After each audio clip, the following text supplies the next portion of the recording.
Chances बहुत कम है कि तुम इस वीडियो के एंड तक पहुंच जाओ, लेकिन अगर तुम पहुंच जाओगे या तो तुम दोबारा अपनी लाइफ के अंदर प्रोक्रेस्टिनेट नहीं करोगे, और अगर करोगे भी तो जानबूझकर।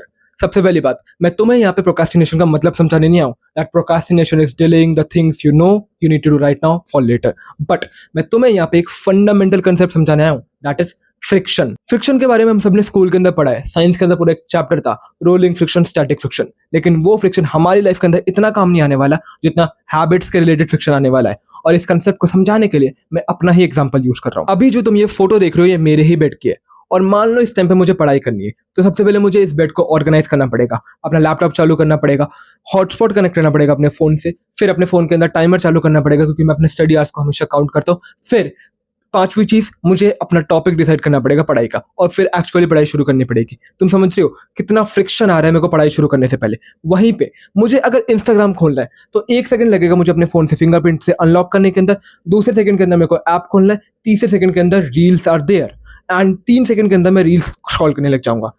फ्रिक्शन का कंसेप्ट समझे? प्रोक्रेस्टिनेशन इसलिए कर रहा था मैं पढ़ाई के अंदर क्योंकि मुझे ये काम से पहले 10 चीजें और करनी पड़ेगी। वहीं पे रील्स चलाने के अंदर बिल्कुल एफर्ट नहीं आ रहा, फ्रिक्शन है ही नहीं बिल्कुल। अब इस फ्रिक्शन को एक्चुअली कंट्रोल कैसे करना है, सेम एग्जांपल से समझाता हूँ। मान लो मेरे एग्जाम्स आने वाले, एग्जैक्टली 1 महीने के अंदर मेरे एग्जाम्स है, तो फॉर द नेक्स्ट 1 मंथ मैं पढ़ाई का फ्रिक्शन कम कर दूंगा और फोन चलाने का फ्रिक्शन बढ़ा दूंगा। वो कैसे, समझो।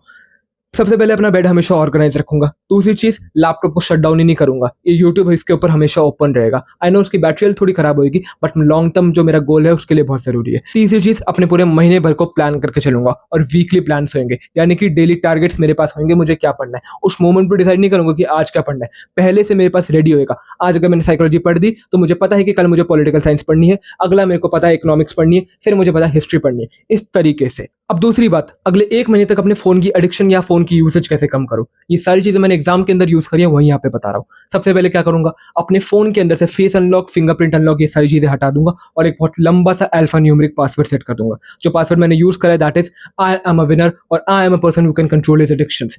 इसके अंदर केसेस को चेंज कर दिया, आई को छोटा कर दिया, कैन को बड़ा कर दिया। This is doing nothing but phone का फ्रिक्शन बढ़ा रहा है, फोन को यूज करना बहुत डिफिकल्ट बना रहा है। अब आता है ऐप्स को कैसे कंट्रोल करना है। गेम्स होगा, इनको डिलीट कर दूंगा, सोशल मीडिया होगा, इसको डिलीट कर दूंगा, बिकॉज 1 महीने मुझे लॉक इन होने वाला है। हर एक ऐप के ऊपर मैं इसका फ्रिक्शन कम कर दूंगा। तुम खुद नोटिस करो, इंस्टाग्राम खोला तुमने, रील्स आ गई, यूट्यूब खोला तुमने, शॉर्ट्स आ गए, यूट्यूब की हिस्ट्री ऑफ करो, शॉर्ट्स गए, इंस्टाग्राम को क्रोम से लॉगिन करो, आते ही वीडियो प्ले नहीं होगी। These are the few things जो फ्रिक्शन बढ़ा देती है इन चीजों के अंदर। फोन को यूज करने का फ्रिक्शन मैंने बढ़ा दिया, पढ़ाई का फ्रिक्शन मैंने कंट्रोल कर दिया, और this is the fundamental thing. Friction control करना सीख जाओ, प्रोक्रेस्टिनेशन दोबारा तुम करोगे नहीं, करोगे भी तो जानबूझ के।